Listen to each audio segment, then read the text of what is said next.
All right, everybody, welcome back to the Crypto101 podcast. There's a lot going on in the markets, and we highly recommend that everybody stay as apprised as possible. That's why we actually started a new segment on our YouTube called the Crypto Rundown. So every week we're coming at you guys with market-moving news, current events, and we're discussing that in real time on our YouTube channel. It'll be linked in the show notes. But this week we're talking about all the craziness that's going on with FTX.com, how this exchange basically went belly up and has an $8 billion hole. So if that sounds interesting, check out our YouTube channel. We're at Crypto101. Again, I'm going to link to that in the show notes. But let's get on to our guest today.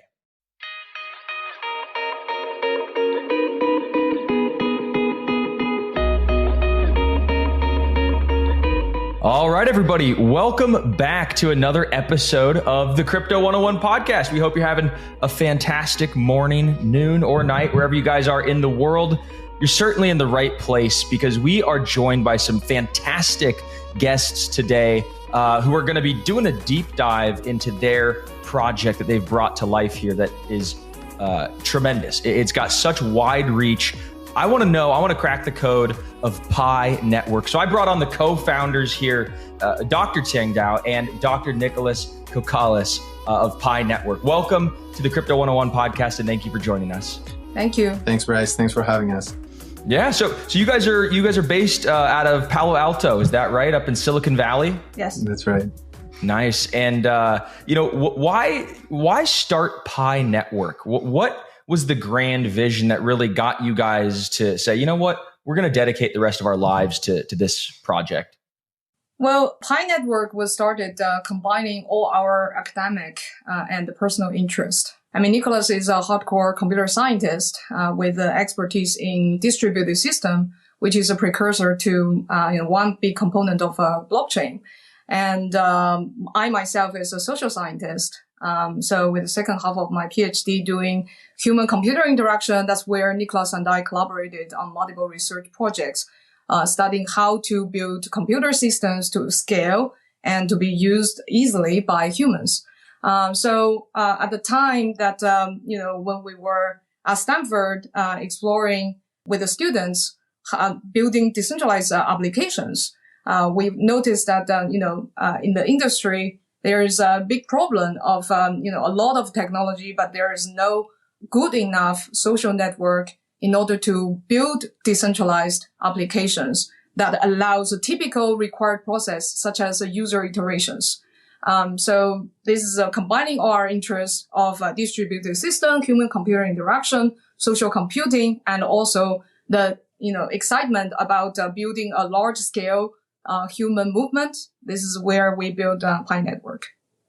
So is Pi Network like it's a digital currency, but it's also a social network, if you will, and so people could interact. Could you kind of walk us through if somebody were to download the Pi Network application, what would they be expecting? So it's a digital currency in the sense that you can mine it, and you can mine it on the mobile phone directly. As part of the mining process, you contribute to the consensus algorithm.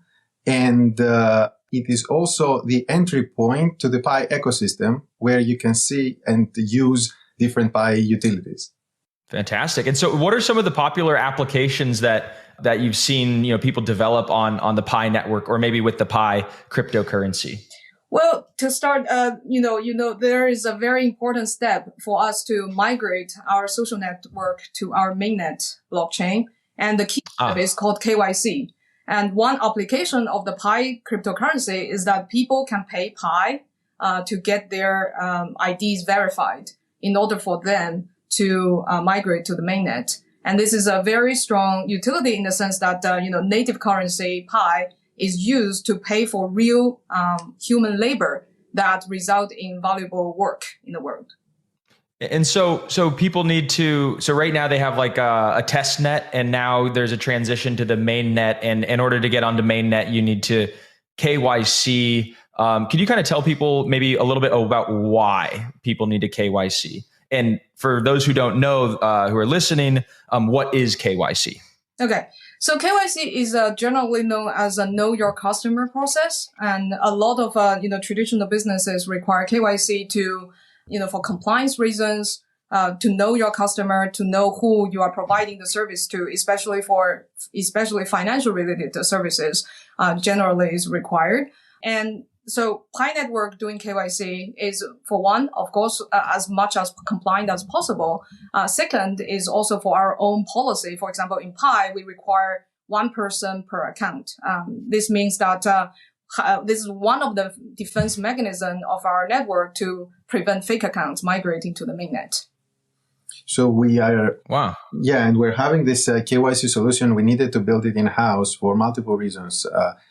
Scalability is a big one of them. And scalability not only in the sense that we have a large network of people that spans across almost every country or region in the world. And we are talking about tens of millions of people. And we couldn't find any KYC solution out there that could have solutions for every single country's IDs. Number one, about scalability. But also number two of scalability is that there's no currently KYC still requires some human intervention. So there's a lot of machine learning and AI algorithms that are helping with liveness detection and with identification of the IDs and understanding what's on the ID documents, but it still needs some human support. So any KYC solution we talk to could only scale to thousands of KYCs per day, like small amount of KYC per day. But in our case, with such a vast network, which we are preparing for the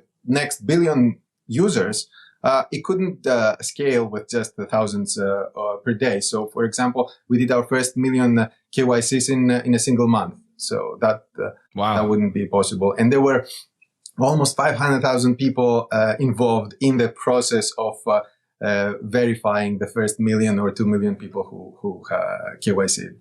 So that's a tremendously large number, especially when we talk about, crypto sort of networks. And, if you look at any of the DeFi apps, for instance, they have a few thousand users every single day. You look at some of these, decentralized metaverses, not pointing any fingers, not naming any names. Everybody's doing a great job. There's just not that many users on a day-to-day basis. NFTs, the volumes are down 99%. So my question to you is, man, how did you guys, grow to get, millions and millions of users? And what are kind of like the metrics that you guys have? Like you have 1 million users, you have 10 million users, and how did you get all these users? Well, it comes down to the unique strategy of ours. And the core strategy is accessibility.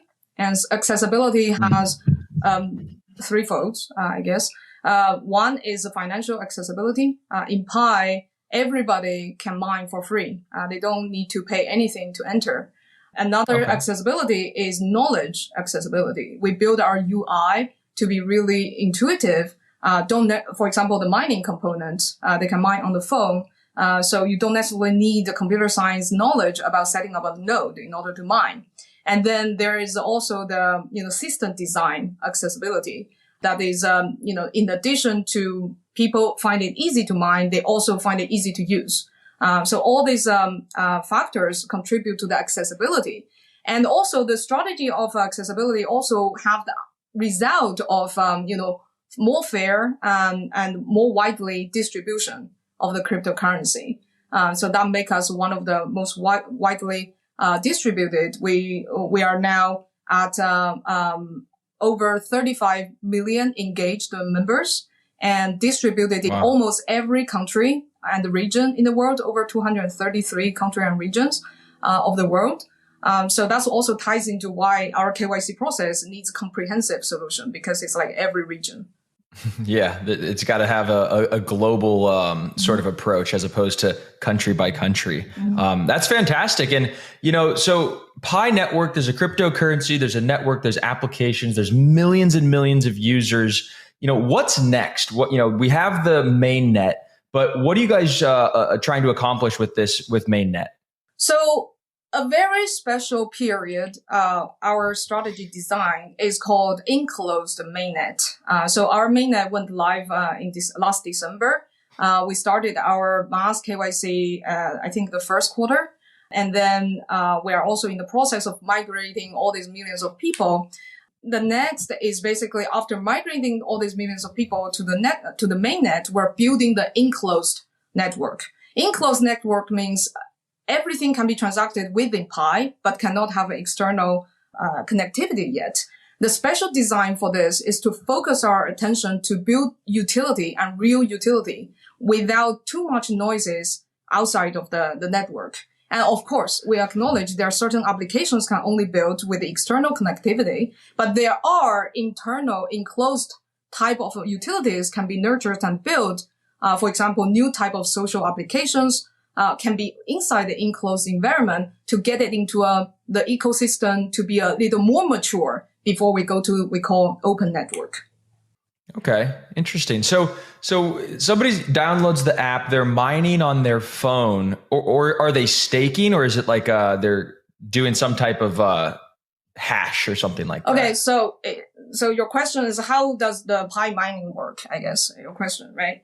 Yeah. So mining, as people traditionally understand, is in the context of proof of work. When people think of mining, it's a lot of electricity, a lot of hashing. Okay. So, that's because proof of work require nodes to, spend, electricity to solve mathematical puzzles to reach a consensus. So it comes down to the type of consensus algorithm a protocol uses. Pi relies on federated Byzantine agreement, in which the consensus is reached not through like, burning electricity, but through a quorum rely on a trust graph to rise from the trust graph.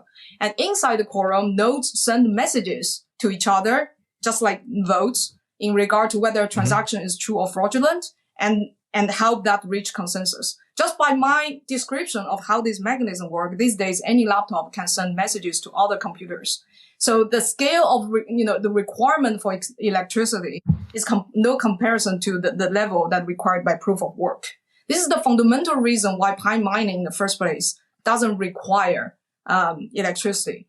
Now, as I mentioned, there needs to be a trust graph. So the mobile miners are actually contributing their trust relationships to form this trust graph that can feed the consensus algorithm to reach consensus. So the actual running of the blockchain, the heavy lifting of actually running, is still on our Pi nodes, which is computer nodes. So, but the required efforts of our Pi nodes is different from the Bitcoin nodes. And then they're also rewarded in Pi in conjunction with the mobile miners. So in the broader sense of the mining is that individuals or nodes contribute to a consensus algorithm for it to reach consensus. In return, they receive rewards of that protocol. You guys envision Pi Network ever interacting, or Pi Network users ever interacting with their Pi tokens on other chains, right? Is it going to be this cross-chain future with bridges or atomic swaps, or is it kind of going to be maybe like one blockchain to rule them all? What's your guys' view? Yeah, well, the sky is the limit. We are not here to enclose the world in just one technology. We are always open to collaborate with other technologies. We believe in open standards and open networks. We see what happens with platforms when they become too enclosed, and the power that comes with that, and also the impacts that they have to consumers. There is even in the news lately about new recent policies that the various mobile application platforms are constantly changing to enforce different rules. So we are always open. We expect that there's benefit in collaboration between platforms, of course. Yeah. So speaking of that, like I heard the other day, Apple kind of came out with these new rules about any sort of crypto transactions that happen through their app, like an app that was downloaded through the Apple Store, like they're supposed to now be collecting 30%. Have you guys heard about this?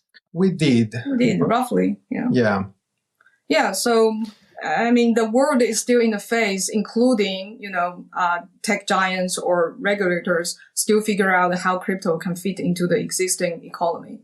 And that is the process as a crypto builder also need to be patient and follow and then adjust in order to, fit in at the same time create innovation. Yeah, that's where open standards help. Sorry. Yeah, that's where open standards help.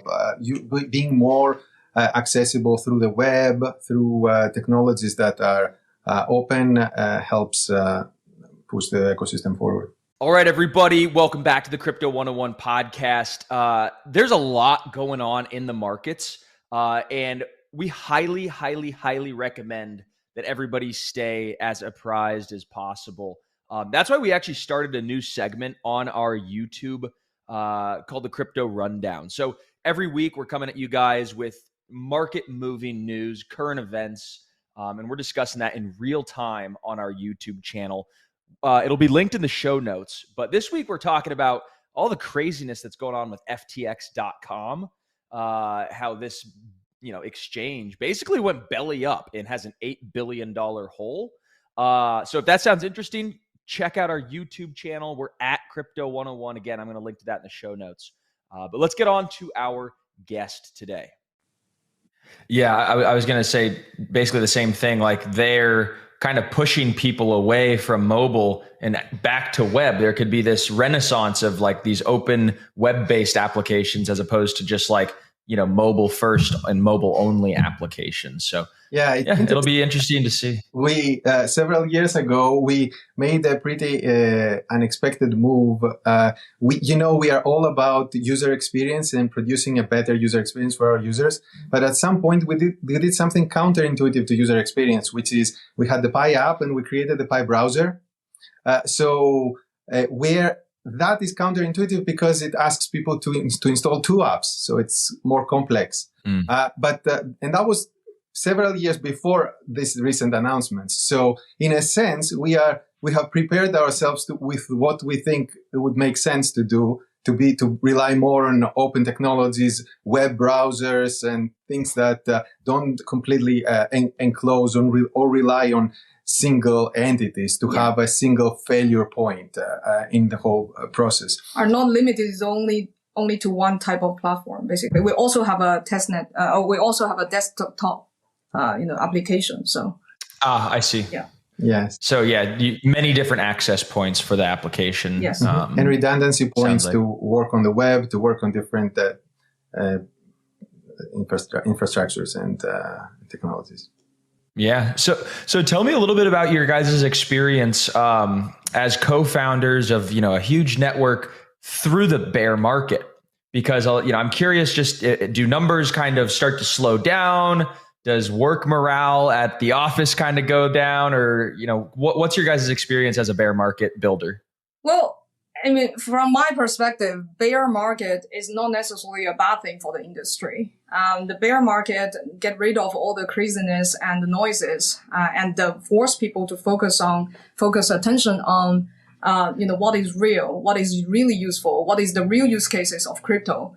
So I think this is the phase for real builders, and focus our attention to more substance. So bringing substance to the industry to get ready for the next wave of bull market. And as for Pi, we're basically shielded from that, especially because of our design of the enclosed network. Yeah, so the enclosed network by construction is shielded from any market conditions. So, for example, this KYC application that we have where people need to spend 1 Pi to KYC themselves, and that Pi is split across all the people who are helping you to get your KYC validated. During the bull market, it cost 1 Pi to KYC yourself. During the crash, it still cost 1 Pi, and now during the bear market, it still costs 1 Pi. So it was completely unaffected. But how much is 1 Pi in dollar terms? No, we don't. We don't have that, and because that is unknown for the current period. Yeah. Well, and one thing to consider here, unrelated to the market conditions, is that as the base mining rate has been decreasing internally in the Pi blockchain, and it used to take you about 2 days to mine 1 Pi, and now it takes about 3 days to mine 1 Pi. So it is possible that down the line that the price for the KYC can go down to people who have to pay less than 1 Pi, but completely unrelated to the market. 1 Pi is attached to the value of all the labor people spend on validating this application. So these days, it seems like every new potential hire can feel like this high stakes wager for your small business. I mean, you want to be 100% certain that you have access to the best, most qualified candidates available. And so that's exactly why you have to check out LinkedIn Jobs. Okay. LinkedIn Jobs helps you find the right people for your team faster and for free. In fact, our brand new super podcast producer, TiVo, the absolute man, myth, legend himself. He literally just started here at Crypto101 this month to take us to the next level. And we found him through LinkedIn. He's one of many that we've found thanks to LinkedIn this year alone, believe it or not. So guys, get this. It's so easy to create a job post on LinkedIn. Once you've done so, all you got to do is just add your job and the purple hashtag hiring frame to your LinkedIn profile, and you can start spreading the word that you are hiring. Simple tools like screening questions and stuff, it just makes it easy for you to focus on candidates with just the right skills and experience so you can quickly prioritize who you'd like to interview and hire. And we're always looking to finish the year strong here at Crypto 101. And by using LinkedIn Jobs, we were able to bring on the right podcast producer candidate in TiVo. Okay. TiVo's the man, along with a bunch of other great new team members. So it's stories like our own that show us why small businesses rate LinkedIn Jobs #1 in delivering quality hires versus leading competitors. So Crypto 101 listeners, you can go to LinkedIn Jobs to help you find the qualified candidates that you want to talk to and do it a heck of a lot faster. So you can post your job for free at linkedin.com/crypto. Okay, that's linkedin.com/crypto, and you could post your job for free. Terms and conditions apply. So you can't take the pie out and send it to Coinbase and cash out. You can't. Okay, yeah, that's the point of the enclosed network. Enclosed network, yes. Wow, that's pretty interesting. And so, like during the bear market, do you guys continue to see just as many people mine, or do people kind of lose interest and stop mining a little bit? No, we don't see any big difference. Completely unaffected. Yeah. And what is their incentive to mine? If the Pi network tokens don't have any monetary value, what's kind of the incentive for people to continue mining? Is it just because it's fun and there's a community and there's an experience behind it? Or because I always viewed the incentive for people to stake or people to mine is because they could earn an income from it. Yeah, I think it's more of we have the vision of building a utility-based ecosystem, and to really crack utility, it's not Rome is not built in one day. And to build a real ecosystem, you need a lot of infrastructure and you need a lot of attempts to try what it will stick and what is the real use cases. And along the journey, in addition to mining, we also educate our community about the way to achieve long-term vision. And also, in essence, our network is, free to join, to start, and more fair distribution. Unlike, many other conventional way in crypto that tokens are sold, we never sold any token, and 80% are for the community and the network.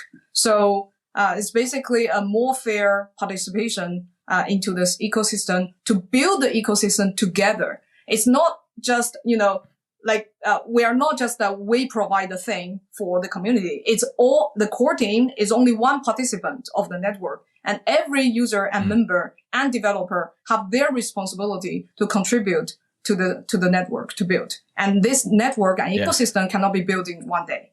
And that's the mentality and that's the spirit of Pi community. How long do you think it'll take? Is it like a 10-year, maybe a 20-year plan for this to kind of, come to fulfill the grand vision?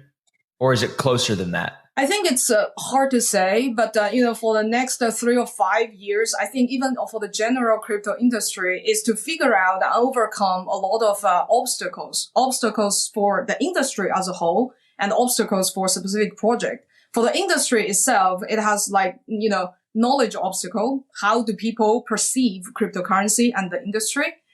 There's a lot of disinformation and misinformation. How do we remove those? And then there is also the regulation obstacle, meaning that we need more clear rules. There is also the application obstacle. What the meaning is that we need to figure out how crypto or blockchain based service can integrate with everyday people's life to create actual use cases and useful services so that people use it for its intrinsic value, not necessarily as only, an investment tool.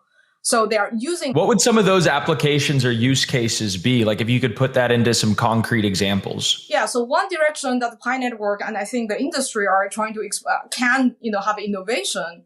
In addition to all this DeFi, the very native blockchain applications is the social applications that integrate with cryptocurrency. I'm not just referring to NFTs or games, which is a booming vertical of the crypto space, but also like using cryptocurrency to integrate of designing social applications, not just copycat of the Web2 type of applications, but using the incentive and disincentive systems of a cryptocurrency. Now you're at the time you can use the economic mechanism inside your app logic to create better content, to curate more high signal content than just in the information silo of machine learning. And you can also, use this cryptocurrency as a mechanism to motivate and mobilize and leverage the crowd wisdom. Just like our KYC application is an example of, leveraging the power of the crowd in order to scale certain services. Like this type of applications is, I think, for the next 3 or 5 years that the industry can explore and will have true innovation instead of a copycat of Web2 or just, very finance related, and to explore different type of verticals of applications and utilities. And this is what Pi is trying to do, given that we are already at the advantage of having a big social network to start with. Yeah. So what do you kind of think of Elon Musk buying Twitter? And I just asked this because he tweeted out and was talking about, he goes, myself buying Twitter kind of expedites the timeline for X, the Everything app. And the Everything app is supposed to have, a crypto wallet integrated with it and, work and play and social and all this kind of stuff along with payments. And it kind of sounds like that could be maybe even a competitor to Pi Network. Is that how you guys think about it? We don't see things as competitor. And this is so new. This is so new industry. Every type of innovation is welcome. And also the fact that, I don't know what Elon Musk thinks about this, but the fact that he, have Twitter and then also interested in crypto as demonstrated. The fact that these two, social network and also crypto, merged together seems to be in line with what I was describing just now. Like in the social app, vector, there might be innovations using cryptocurrency. Yeah, and in a sense, the strategy he proposed makes sense. So he said we need to take Twitter off the public market so that we don't have these external dependencies where Twitter may want to take some non-conventional, non-consensus moves, which if you do it as a public company, you have to look at how the market price of the stock of Twitter would go. So removing those external interferences, then you can try to focus on innovation that will be a long-term innovation. On the short term, if it was maybe loses money, less advertising, something less about the company, but in the long term creates a better product. And that's, I think, what he was trying to do there. In a sense, this is similar to our strategy for enclosed network. So we have the enclosed network right now to completely eliminate all the possibilities of people trying to use Pi for quick success of X, of Y, of Z, and focus on long-term utility, long-term usefulness for the world. Mm-hmm. And all this, I love it. Yeah, and all these social applications, it's not something that you try it once, it goes very viral. It takes so many attempts. That's what I meant by attempts. So many iterations, so many different versions, how to integrate it. And the more developers join the space to give more attempts, the higher chance the whole industry are going to actually find the real utility that every day you hear drivers talking about, I'm using this thing, crypto-based service for this social, experience instead of just only on exchanges. Yeah, no, it reminds me of like, I watched this documentary actually about Elon Musk and like starting SpaceX, and he iterated many times on the rocket ship to have, consumer flight. But he blew up the first 3 rockets on accident, right? Like, so nothing's ever perfect the first time. But if you want to have true long-term sustainable innovation, I also love the analogy of, him taking Twitter off the public market, because the things that he'll do to that company after he purchases and go private, he will have if he still had public board members and public shareholders to a fiduciary obligation to them, the experiments that he would run and the innovation, while it might, affect the stock price negatively, it could actually be long-term, a net benefit. And it's pretty clear that, that's what he's going to be doing. He's going to be doing a lot of experimental, fun, innovative things, a lot like what you guys are doing with the Pi network. And so I'm excited to see how everything turns out. I'm excited to download it and get Pi mining myself here. So guys, I really appreciate you coming on to the Crypto 101 podcast. If anybody who is listening is interested, they want to learn how to mine Pi, maybe get involved in the ecosystem, where can we direct them to? And we could link some stuff into the show notes. Minepi.com. Easy. Minepi.com. Yeah. How'd you guys land on the name Pi? P-I 3.14, right? Yes. Oh, I guess we're all geeks. So yeah, we love math, and Pi is such a universal concept. Everyone understands. It also represents a circle that the uniting people together. Inclusiveness goes into the concept. And also, Nicholas has a Greek descent. It's a Greek letter. Easy to type it on my keyboard. It's easy to type it on my keyboard. Love it. All right. Well, guys, thank you so much. We look forward to bringing you guys back on again to the Crypto 101 podcast when you have some more exciting updates. Thank you. It was a pleasure. Thanks.